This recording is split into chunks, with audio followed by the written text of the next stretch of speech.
по готовности, один огонь. Как принял меня? I'm Patrick Lancaster, and the time has come that this Russian artillery team is going to be firing on Ukrainian military positions in the Sumy region of Ukraine from the Kursk region of Russia. This is 122 millimeter artillery shells, D-30, and they're firing in support of Russian and assault teams that are currently pushing the front line forward in the Sumy region of Ukraine in the latest push to extend the controlled area of Russian forces in this region. Now let's take a closer look. Выстрел!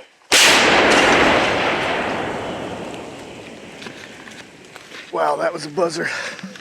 Выстрел! Okay, here we go. Прицел 540, 540. Угломер 54, 30. Орудие! Выстрел! Сразу на язычок. Выстрел!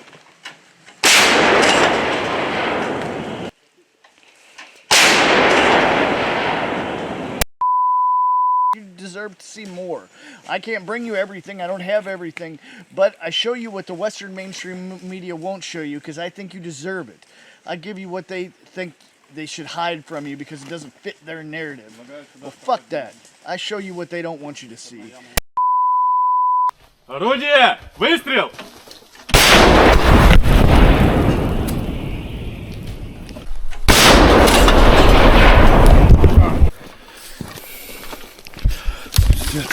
I gotta go back. I can't handle it anymore. Орудие! Выстрел!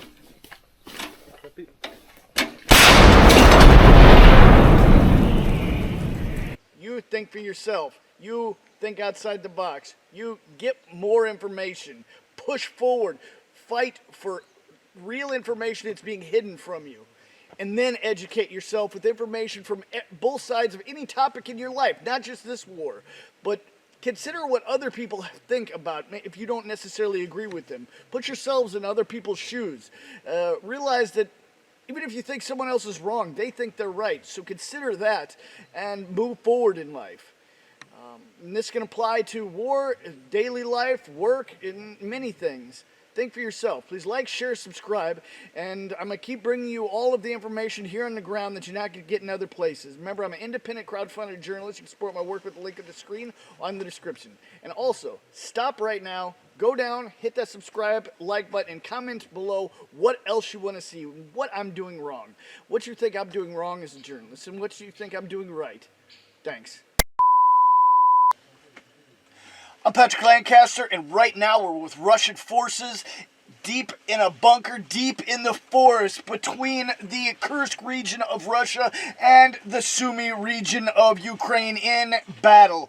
Right on the front line, we're going to be documenting Russian forces in support, firing artillery onto the Sumy region of Ukraine on Ukrainian positions, supporting Russian forces there in their attempted breakthrough. There's been a lot of information coming out of some gains actually by Ukrainian forces in the Sumy region in the past weeks, but since then it's been reported that Russian forces have been pushing forward not only in the Sumy region but several fronts around the long front line. I mean, we're talking several regions that the front line goes through. Sumy, Kharkov, Belgrade, Kursk, Donetsk, Zaporozhye, Kherson, Lugansk. So, I mean, this is a long front line. We're trying to hit them all for you, but right now we're documenting Russian forces backing up their ground forces for a push through in the Sumy region. Здравствуйте. Доброго дня. Можно представиться себя? Мой позывной Таймыр. Я здесь командир-вычислитель на данном орудии. В данный момент мы сейчас ожидаем работы по цели. Характер цели пока вам не скажу. Все в дальнейшем. И, как я понимаю, мы на Kursk сейчас, да? В данном моменте, да, мы сейчас на приграничье Курской области. И стреляет на Sumy Украина, да? Да, создаем серую зону, так скажем, как был приказ Верховного. As I understand, the artillery fire is going to be in support of Russian ground forces and assault forces that are in the Sumy region pushing forward against Ukrainian forces right now. Is that correct? Насколько он понимает, сейчас работа ведется в поддержку российских сил, которые находятся на территории Сумского региона и продвигаются вперед, отодвигая от границ Российской Федерации украинские вооруженные силы. Это правильно? Все верно, да, мы создаем буферную зону в этом отрезке для того, чтобы был приказ Верховного Главного командующего, чтобы там создать буферную зону между российскими войсками и украинскими.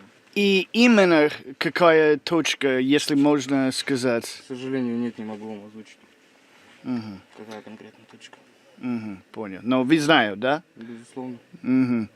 И можно сказать, как процесс будет сейчас? Что сейчас будет происходить, да? Мы получили уже координаты одного из пунктов БПЛА, где производится взлет летательных аппаратов. И сейчас будем работать на его подавление, уничтожение. So это место, которое будут стрелять, you'll be firing at Ukrainian drone center, drone positions. Он правильно для вас понял, что вы сейчас будете стрелять по позиции украинских операторов БПЛА? Все верно. И сколько будет стрелять и как это будет работать? До поражения цели обычно хватает 3-5. Как за команда, да? Да.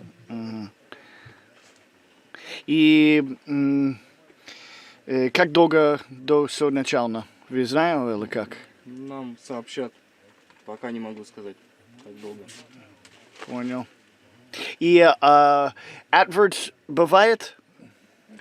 Бывает ли ответная работа по вам? Безусловно, бывает. Противник там тоже не дремлет, но все же мы на шаг впереди. Вы откуда? Я сам с города Норильск. И как долго вы солдат?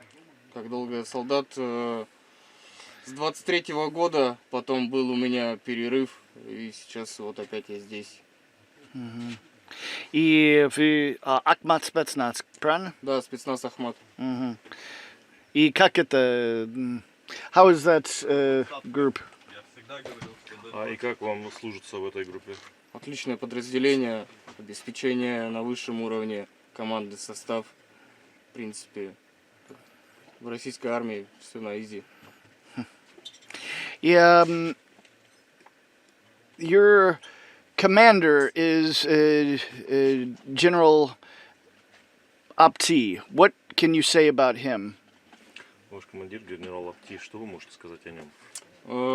Лично с ним, к сожалению, не знаком, но, судя по моему мнению, очень справедливый, честный командир, переживающий за свой личный состав и вообще за в целом свое подразделение. И заверенный ему участок территории, чем мы сейчас занимаемся, создаем буферную зону. И сейчас что будет? В данный момент у нас сейчас еще пока есть время, мы можем с вами покушать нормальной солдатской каши российской. Приглашаю всех в стол у вас. So, спасибо.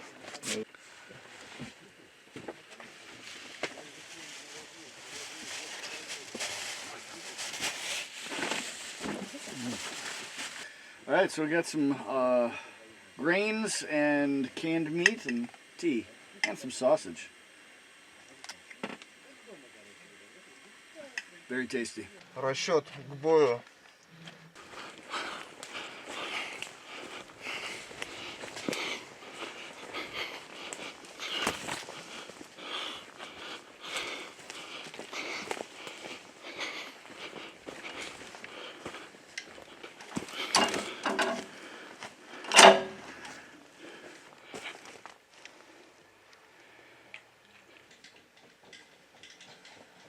All right, so we see that and this is real war. We see that the order came and then was rescinded. So they wait on their exact targets to be in position, I guess, and then they'll be engaging.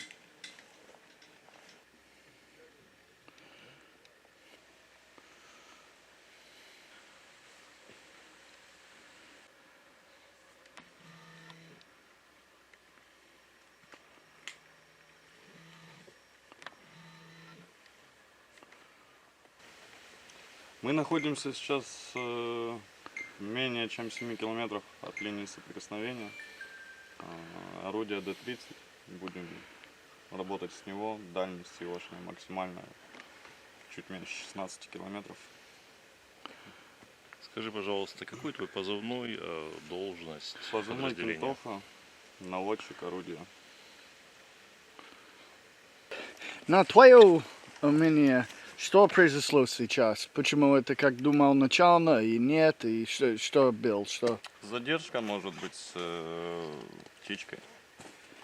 Скорее всего. Либо просто ждут более удобного момента. Может быть подвоза какого-нибудь. Я точно не могу сказать. Скорее всего задержка с птичкой. Может рэп включили. Всякое бывает.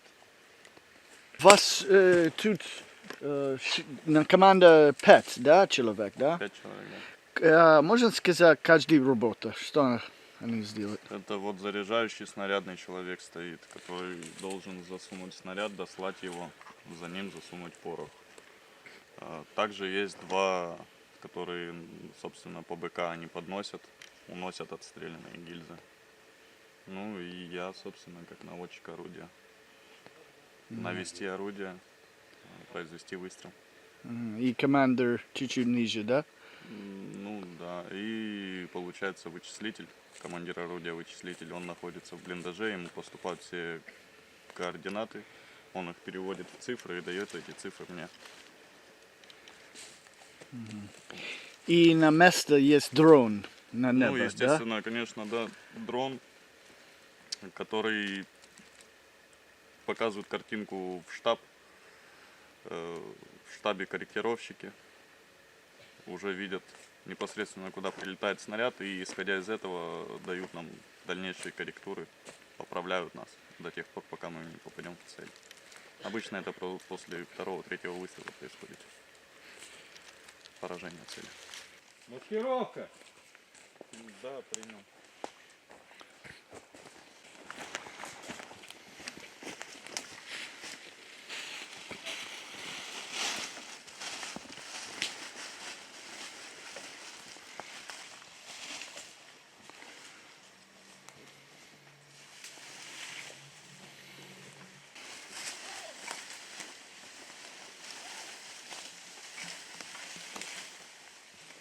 Делаем маскировку до лучших времен. Собственно, ждем. В любой момент могут сказать к бою. И у нас будет 1 минута, чтобы навестись и произвести выстрел. У меня все установки установлены. Ну, все цифры установлены. Поэтому это не займет больше минуты времени. Сейчас пока ждем. Чтобы не стоять размаскированными, у нас здесь все просто, быстро. Поэтому мы так замаскировались предварительно. Все, ждем.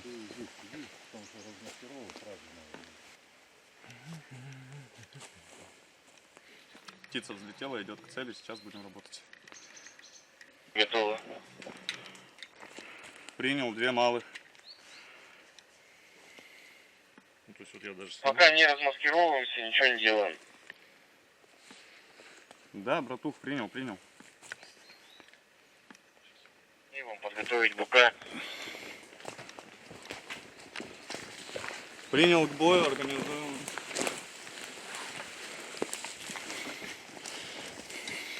Наводчик, прицел 534, 534. Угловер 54, 30, 54, 30. Навести, доложить. 534, 54, 30, принял. Верно, навести, доложить.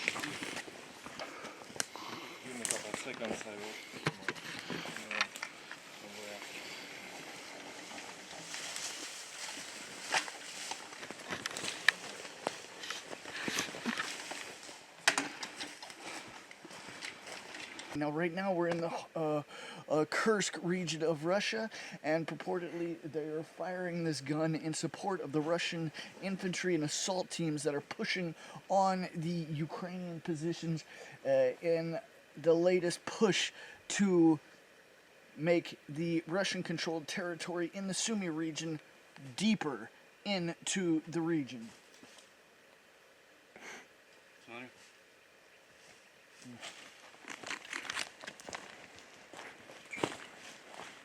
По луне будем стрелять. Такие фотоснимки.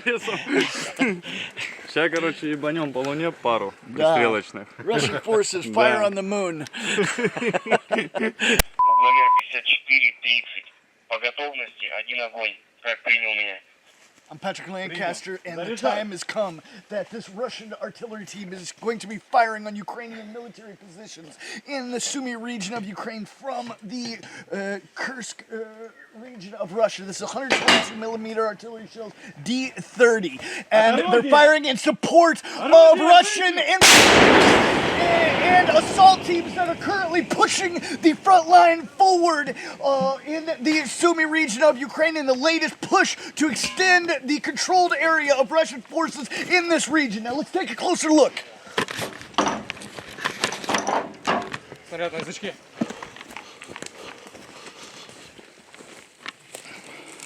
Отойди. Пресс. Отойди, отойди.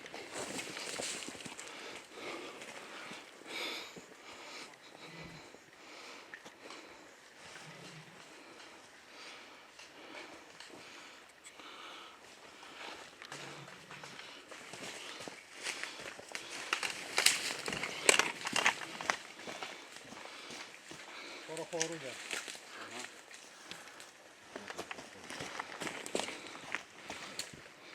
Все, дальше стреляю вручную.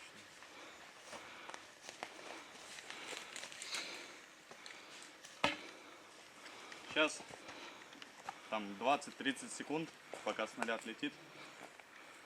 Ждем. Сейчас он долетит. Они его увидят и уже исходя из разрыва будут нас корректировать. А что это еще на небе, да? Он еще в небе, да, сейчас он еще летит. Ага. То есть есть у них еще время помолиться.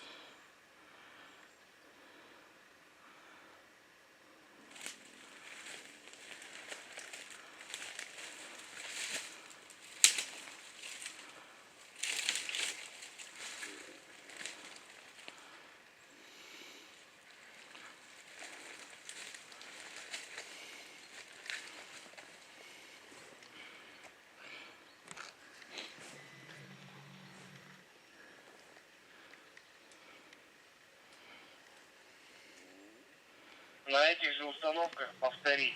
Как принял. Заряжай. Принял, повторить.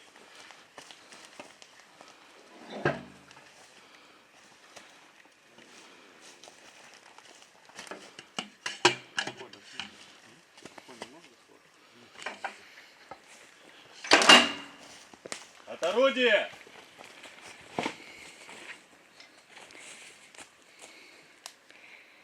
Выстрел!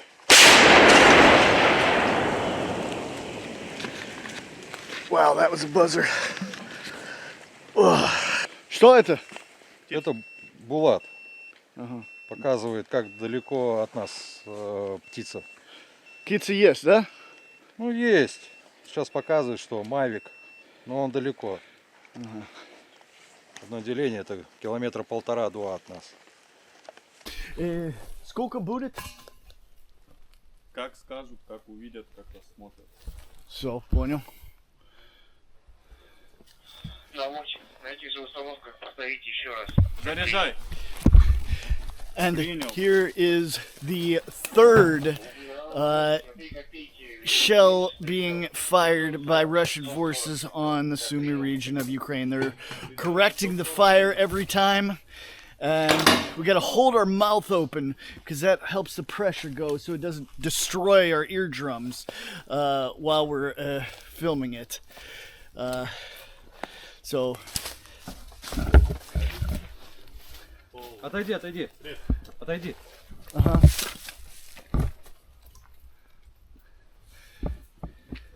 От орудия. Okay, here we go.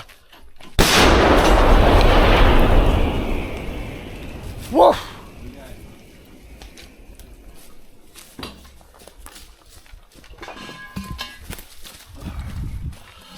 So I guess there's gonna be another one. От орудия. Okay, Выстрел. here we go. Whoa!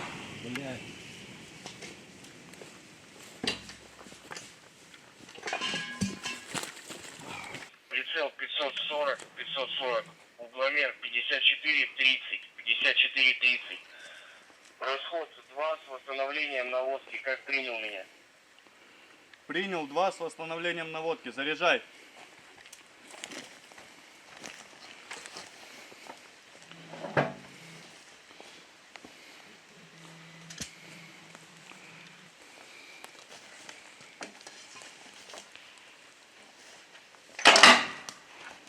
Орудие! Выстрел!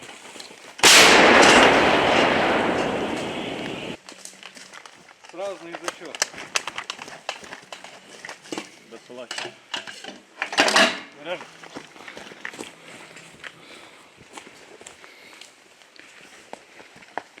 Орудие! Выстрел!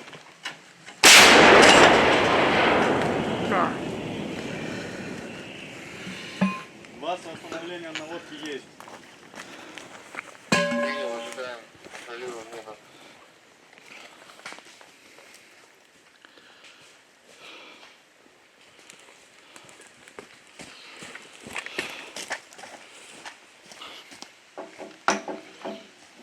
Where's your pet, да? На язычке.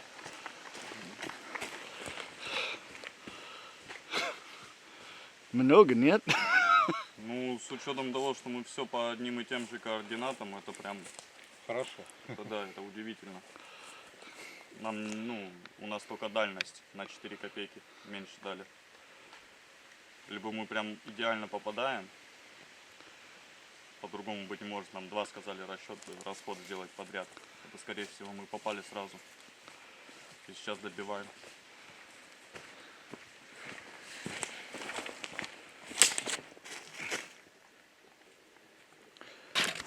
I gotta back up a bit. I was getting a little bit too strong. 2 минуса. Принял 2 минуса. У орудия. Меняем этот. 2 минуса.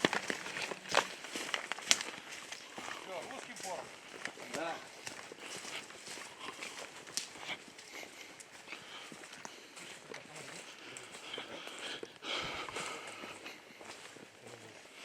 That's how hot it gets.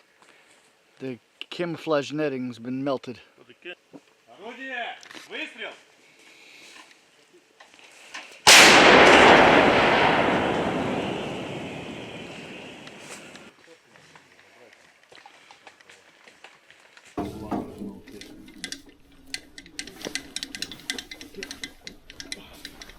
Okay, can you?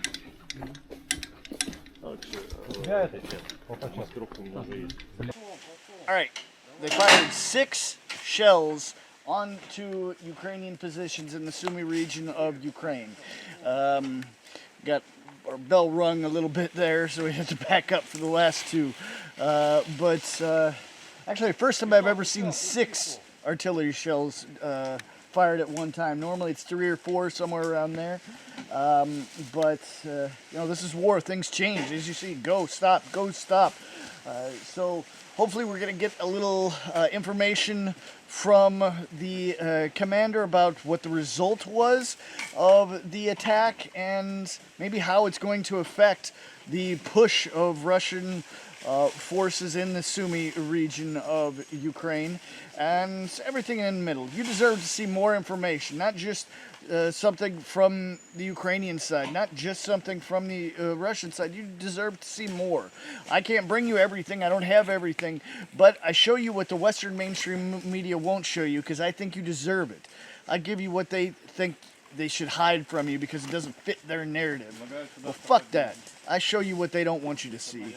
Please like, share, subscribe. Remember, I'm an independent crowdfunded journalist. You can support my work with the link on the screen or in the description. Let's go get some more information.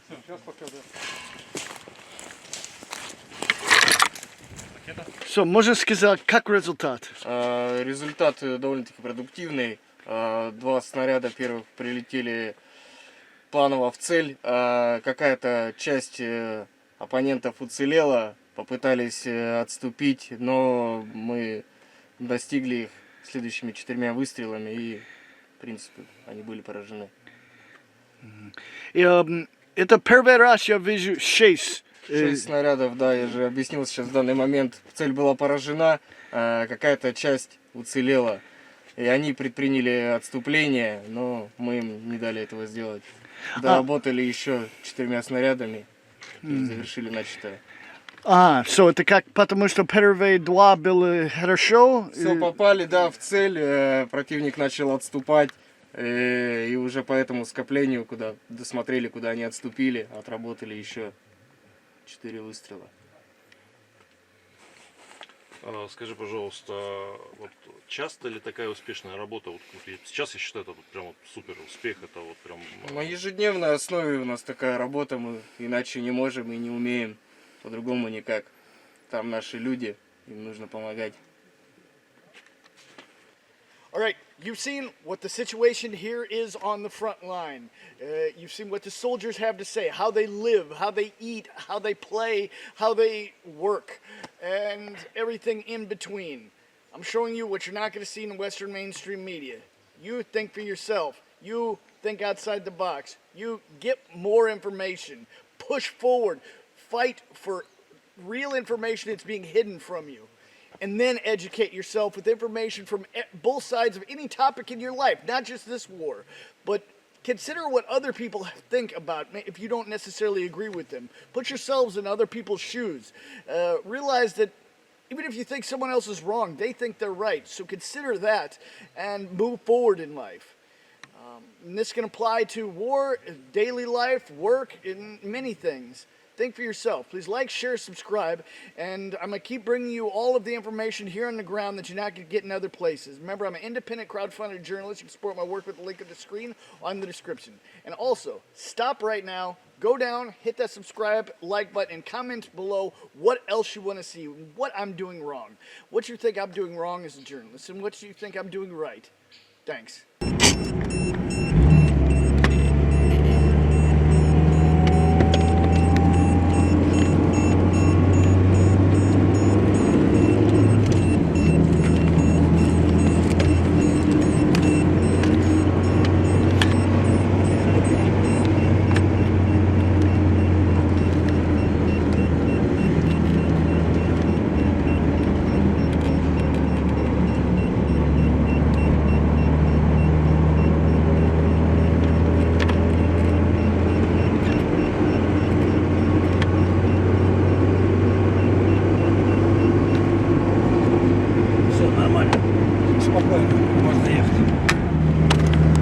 All right, we'll get back to the action very soon. And now we've got some very interesting information that we want to touch on to update you on some other reports that we've done. With all the attacks on infrastructure and just news breaking out with all of Trump's updates on how he's affecting trade with different countries around the world, massive tariffs, claims of countries leaving BRICS, and just so much information coming out of Washington. I wanted to get down to the point with some information that I was putting out in my last videos last week, where I was talking about how certain resources go into people live through civilian infrastructure, vehicles, green energy, and much more. And we were talking about one company in particular, District Copper Corp, which sponsored some of our videos this week.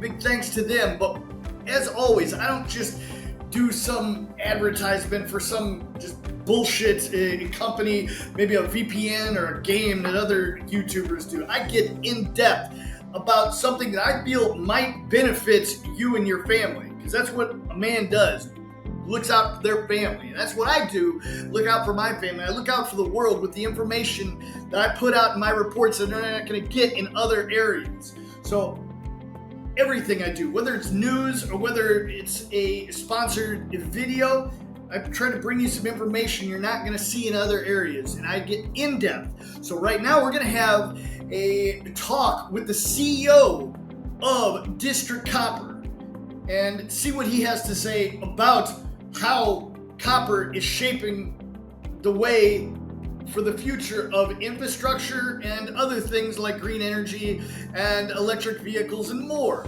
and how it affects daily life of people. And we're just gonna get as much information that you're not gonna get in other areas here on the channel. So let's get into it.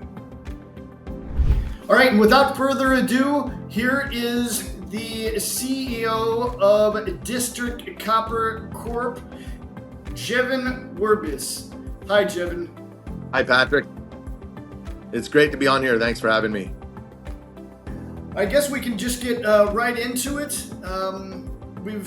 Our viewers have seen a lot about District Copper Corp in the last week and a half, and it seems like things are moving really fast.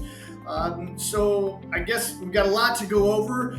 But before we dive into District Copper's new U.S. expansion, can you tell our viewers a bit about your background, what inspired you to enter the mining and critical minerals sector, and how did that journey lead to you founding District Copper? So, I started in the business at around 17 years old. I had an opportunity to work in the field. Quite frankly, that job was right across the street from Highland Valley Copper. That's the biggest producing copper mine in Canada, and it's in British Columbia. My project now is about 20 miles north of where I was actually exploring as a young teenager. That led me into loving the business. I catapulted into, investor relations, corporate development. I was in my early 20s. Far different market than it is today, far different audience. As I got deeper into the business and deeper into the financing and into mineral claims for staking and for optioning, I had an opportunity to step on the board of one company, be a CEO. We did a gold project in the Yukon on that.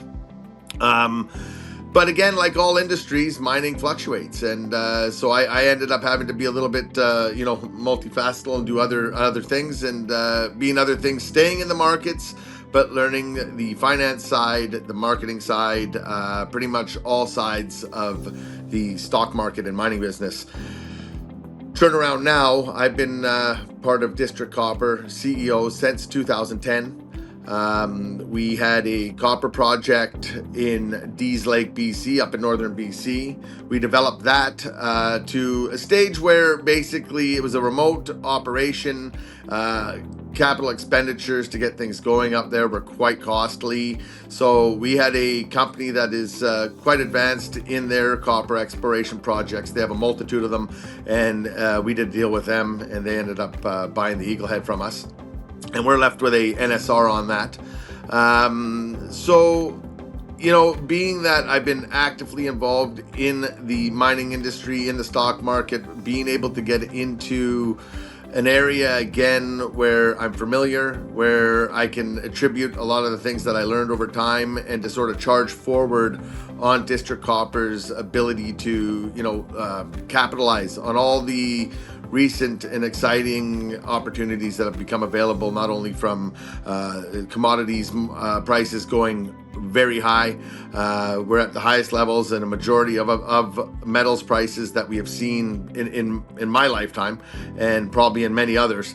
And then the strategic investments coming in from the United States, defense metals being a heavy mandate on the Trump administration, copper being a metal that is just so globally used on so many applications. I just know that as we keep developing, keep building, keep getting more assets into our repertoire of assets, I think that we're positioned and ready to go. And I think with me being in the business this long, it's time to go full circle and build something that where I started, and branch out and advance and expand from there. North America only.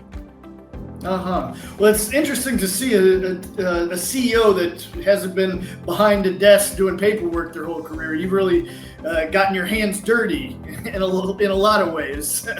Yeah, absolutely. And, for me, I don't mind wearing a suit once in a while, but weddings and funerals are generally my top priority for a suit. But, you dress where you need to dress. And at the end of the day, I'm out in the field at most times. So, I like to dress with the guys that are helping me move rock, move dirt, and look for things that are worth a lot of money.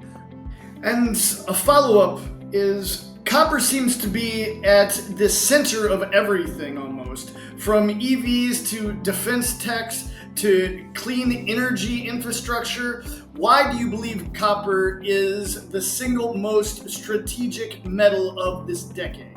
For a lot of reasons. I mean, copper is just, it's used in every application. Not just EV, not just clean tech. It's used in plumbing, electrical, sanitation. It's just that one metal that everything that uses metals. Every application needs copper.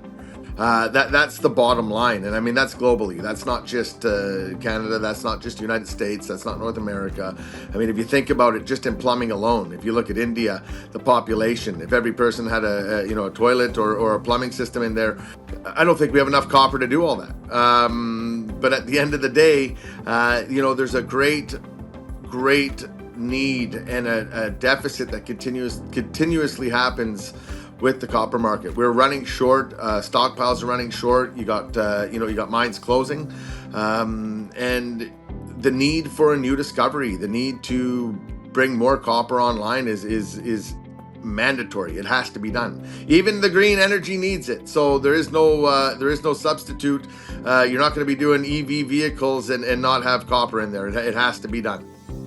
I mean, even with the conflicts that are going on nowadays, you can see how copper is such a integral structure, not even into the way people live, but the way people fight as well, as far as how now, unfortunately, the civilian infrastructures have become targets in a lot of different areas, and it takes copper to fix that, and it takes copper to run the infrastructure that keeps people living. Absolutely, and there's a lot of rebuilding needed to go on around this rock. So, and you're right. In as places are being destroyed, copper is going to be needed to come back in there, unfortunately, but it is going to be needed to rebuild. I mean, even right down to it's a cleaner metal. You're even seeing just to digress a bit, or to a side note, even hunting bullets are having copper in them now. It's a cleaner, more ethical way of hunting, and it's working. So, I mean, copper is everywhere.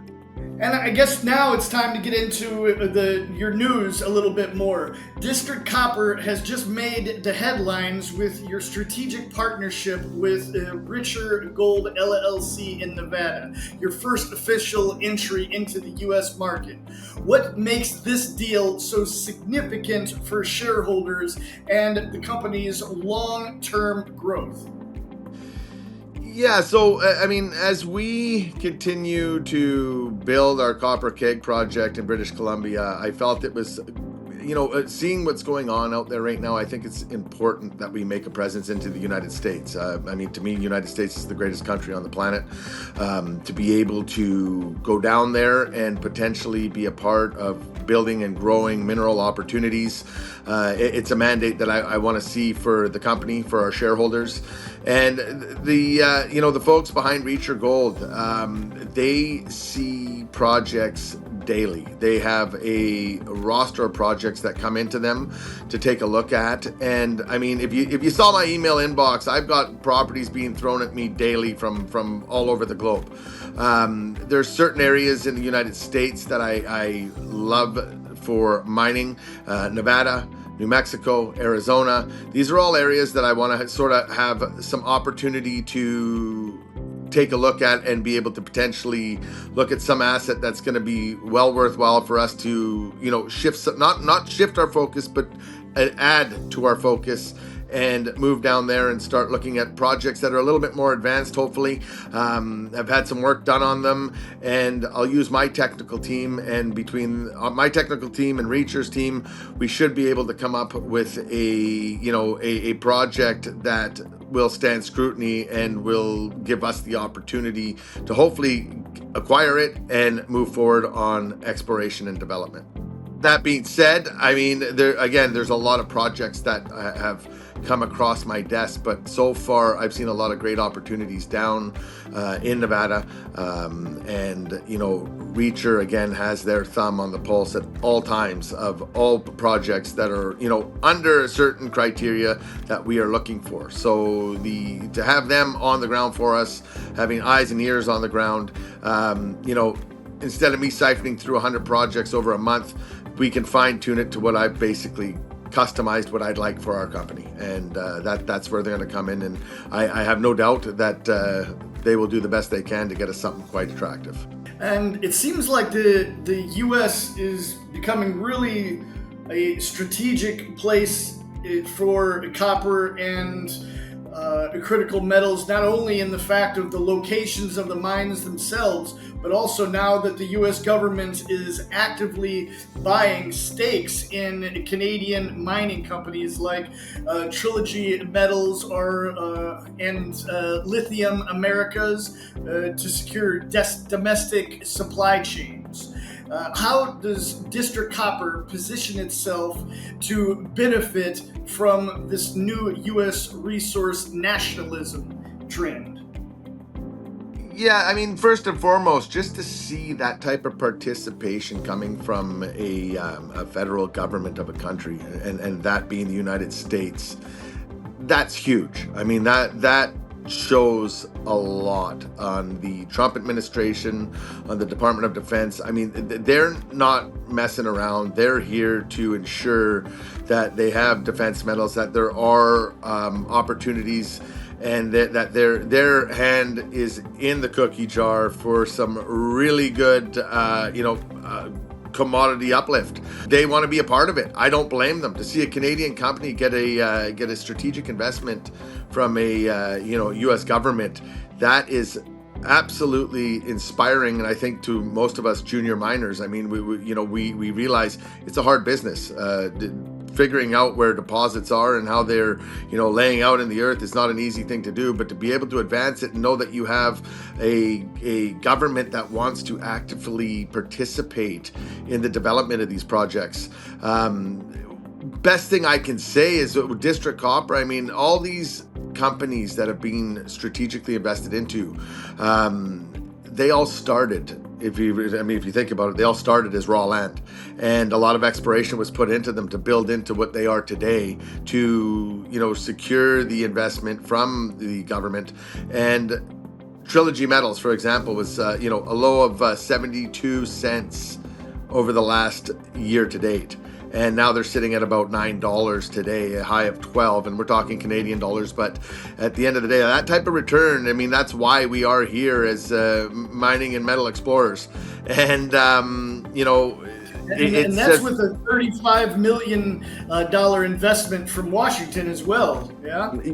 Absolutely. And I mean, that's why we're here. We're looking for those types of investments from, key players. I wouldn't have guessed U.S. government 10 years ago, but today, I mean, we're not only are we looking at the majors to hopefully be able to develop our projects and say, hey, look at what we've got, and hopefully they take a liking in the exploration models that we've used, the systematic exploration that we've applied to each project, and to have that and know that we do have the governments looking as well, it's quite motivational for us to want to do the best work we can and develop as much information and hopefully start building resources and reserves on the projects we have. It takes a bit, but we know they're there. So District Copper, we're an earlier stage company at this point, looking at advanced stage projects, and with our project in British Columbia, it is a copper project. It's a copper porphyry, and from what we're seeing so far, in our opinion, we have to obviously get to the point of one more round of some exploration, and then we're going to start drilling the project. As that's being done, our address is 12 miles from the pit of Highland Valley Copper, the biggest copper mine in Canada. And our area code is the place you want to be. But in the same boat, we do want to look in the States, and we do want to look at some of the projects down there that have been maybe looked over. And with commodity prices as high as they are, a lot of projects that might have been looked over at $1,200 and $1,500 gold today, with copper nearing $5. These projects could be far more viable than they were 10 years ago. And so I think, with us exploring, looking at these opportunities, looking for the new discovery, that's where our upside is.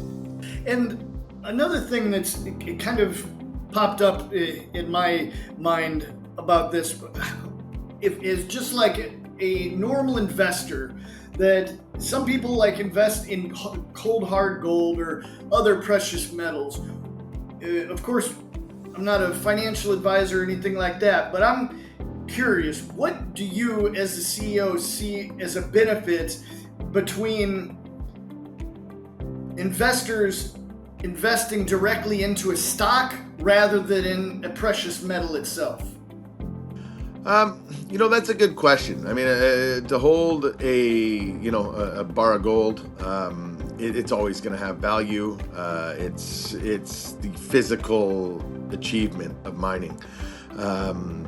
But in the same boat, you're buying a bar of gold. When you're investing in a junior mining company, you're investing in the mine that created not that gold per se, but you're investing in the whole entire piece of the pie. You can have your one piece of gold. There's your investment. Let's take, for example, over the last year, you invested $2,500 on an ounce of gold. Now it's worth $4,100. But if you're investing in that mine, you're buying shares in that mine, and you're buying shares in that mine before that discovery. I mean, your investment, in my opinion, is riskier without question, but the risk reward is so massive. That's where I look at it. I mean, we're talking about 10-cent shares here, 15-cent shares there, to $4,000 for 1 ounce of gold. It's a bigger picture to that physical commodity. And if we can backtrack a little bit as we said, we've seen so much copper-related stocks skyrocketing. Like we said, Trilogy 200% and plus, and Northern Dynasty 60%, and others just doubling. What makes District Copper stand out from these companies, and why should investors take a serious look into District Copper? Well, I mean, first and foremost, all those companies are quite, hats off to them. They've done a heck of a good job, but those are all very advanced projects. We know what they have. Now, I mean, like for Trilogy, they're doing the infrastructure side of it. They need to build that road. They need to build a road to the actual deposit. That's fantastic, and it had a lot of red tape they had to jump through to get that through, and the Trump administration had passed it when he was in first term. Now Biden stopped it. Now we're back into the Trump administration. It's back online with investments from the government. District Copper is at a point of these discoveries on these other projects have been made. Where District Copper steps in is we have the right projects, just need to do more exploration on them. And as we do the more exploration, the upside of the exploration success is where you will see the upside in the share price, therefore giving buyers an opportunity to enter in at an early stage. Trilogy, I'd love to have bought that at 72 cents a share. Today it's at, like I say, $9, a high at 12. I mean, these are the type of deals and situations why we're all here and why we are all trying to build proper assets into mining situations.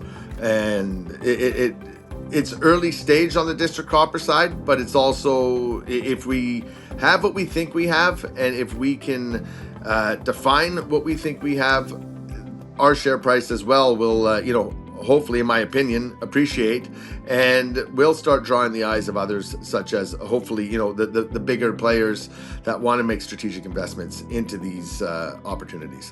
Okay. And what do you think some of these goals will actually turn into? Let's say the next 12 to 24 months. What are you thinking as the situation for District Copper in that time? So I think within the next 12 to 24 months, obviously market sustaining where it's at, and being, commodities are still the forefront of everybody's interest right now. In my opinion, I think we're going to be able to start drilling our copper keg project. That'll start giving you a very good idea of what we have and the size of it. I'm hoping that we're going to be able to come to terms on a nice package in the United States, hopefully Nevada, maybe Arizona, in one of our 3 states of choice, and be able to move forward on exploring, proving up, and developing that asset as well. That being said, we don't have that yet, but we do know that there's going to be, obviously projects brought to our attention from Reacher Gold, and as we go through that, I'll utilize and lean on my technical team to look at the opportunities, and if that becomes a reality, I think there's a lot of upside in the next 12 to 24 months. Not only the development of copper kegs, a project, the further understanding, further news on the drill results once that comes underway, and obviously the development of the next projects that we get down the chute, wherever they may be. Is that time frame too early to speculate on U.S. government possibly collaboration, or? At this point, I think if you look at Trilogy, I mean, they've got a monstrosity of a copper project, just an absolute gem. I mean, I'm hoping that's what we're going to be one day. No guarantees, but that's what we're hoping for. And these are all porphyries up there as well. So I mean, I'm exploring for a porphyry in BC, down in the United States, as Nevada, Arizona, New Mexico, they are very well-rounded mining states. They know what they're doing. So I think right now, a long-winded answer to your question, we are probably early stage from the U.S. administration and others looking at it, but our job is to build it. Our job is to, turn the exploration project into a developing brownfields exploration project where you can start to see the value by building resource reserves, whether it be inferred, whether it be indicated. But I mean, we're at that point, and again, that's where the upside is we're still in the discovery stage. So you make a big discovery, you hope to turn into one of these companies that you see today in the news being actively pursued by strategic investments from the governments of North America. And also with the being on the ground in the United States, you're going to be able to seemingly get around these massive tariffs of the United States. One would think that that's going to seriously affect the success of District Copper. Am I right? Well, I mean, the tariffs, yeah. I mean, it's going to give us the best of both worlds. We're kind of hedging ourselves there because of the fact that we'll have, a certain, hopefully an opportunity in the States to work on, an opportunity in British Columbia, which we already have working on. Where do these tariffs end, and where does it begin? When does it start? Where does it, there's so much uncertainty, and there's so much, there's so much propaganda out there from, unreliable sources that, spook everybody. But as far as these tariffs go, right now, my benefit is we are early stage. We are in discovery stage. I'm sure hoping by the time we get to, if we have a true proper discovery and we are able to build into something that becomes a, profitable mine, I'm hoping we have the tariffs in order by then, because if not, that's a long road ahead of us. All right, well, I think we really covered a lot, Jevin. It was great to have you on. If if there's anything else you'd like to tell the viewers about District Copper, please do. But I think we got a lot of information. I definitely learned some stuff, and I really appreciate it. And I really appreciate you taking the time to hear the District Copper story. All I can say is, the mineral exploration business is one of the best businesses out there. And being that we have a commodities market in play, we've got commodity prices at the highest levels that we've ever seen. It's a great opportunity to look at the explorers out there as well, because if it wasn't for the explorers, you don't always have the opportunities to build new mines. All right, thanks again. Thanks, Patrick. Have a great day. Stay safe. You too. Bye-bye. All right, so I got a lot out of that interview. I don't know if you did. I don't know if your family would get something out of it. Go take a look. Do your own research. Take a look at District Copper. Think what you see and what you think it might be for you and your family, if anything. I'm not a financial advisor. Take everything with a grain of salt, but again, I try to get you information I can get in other places, information that I find interesting. I'm not going to bring you some VPN or game or some crap like that. Bring you something I think you might get something out of. Maybe you won't. Comment below what you think of these sponsored videos, what you think of District Copper. Let me know all your feedback. I'm here for you. That's why I'll never work for any media company. I just work for you, my viewers. Help me get better. Tell me what I'm doing wrong. All right, let's get back into the report. And of course, I'm going to keep bringing you the information you're not going to see in other places. Here we go. There's a lot to come. Make sure you watch till the end of the video.